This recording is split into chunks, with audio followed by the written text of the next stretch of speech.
আসসালামু আলাইকুম ওরহমতুল্লাহি ওয়াবারাকাতুহু। বর্তমান বাজারে যে ঊর্ধ্বগতি,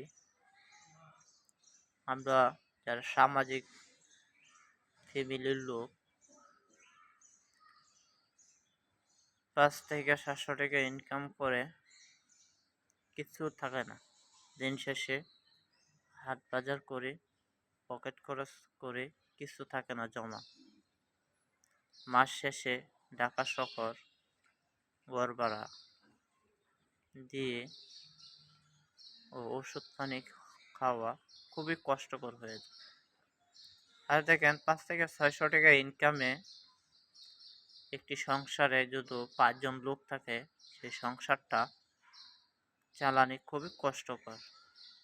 তার মাঝে যদি মনে করেন ২ জন মাদ্রাসায় পড়ে, স্কুলে পড়ে, তারপরে যদি আরও মনে করেন আপনার ভার্সিটিতে পড়ে, আরও অনেক খরচ।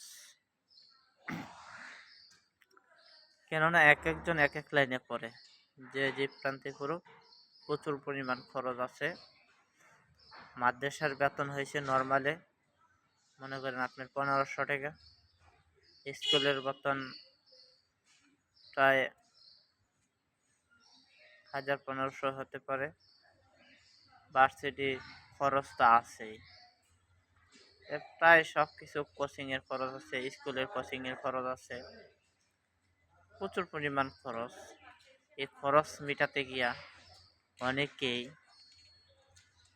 মাথা মেন্টালি হয়ে যায় ও মাথায় সেন্স কাজ করে না।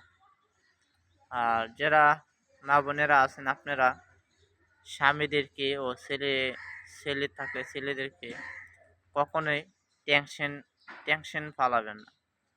আসলে তারাও খুব টেনশনে থাকে, কিন্তু সেটা আপনারা হয়তো বুঝতে পারেন না। আপনাদের সামনে হাসি খুশি থাকে, কেননা আপনাদের সামনে যদি সে কষ্টই থাকে, সে কষ্ট আপনারা মেনে নিতে পারবেন না। অনেক কষ্ট বুকে চাপা দিয়ে তারা কাজ করে যায়। হয়তো আমার কথাগুলো কেমন লাগবে সেটা আপনারা বুঝতে পারতেছেন না, বুঝতে চেষ্টা করবে। আসলে আমরা এক একজন এক এক না, যারা চাকরিজীবী আছে তাদের তো আরো বেশি কষ্ট, যারা দৈনিক কাজ করে তারা চলাফেরা খুবই কষ্ট। আমার খুবই কষ্ট লাগে যখন আমার সংসারে আমি নিজে চালাতে হিমশিম খেয়ে যাই। আশা করব প্রিয় বন্ধুরা আপনারা সকলেই ভালো থাকেন ও সুস্থ থাকেন। আল্লাহ হাফেজ।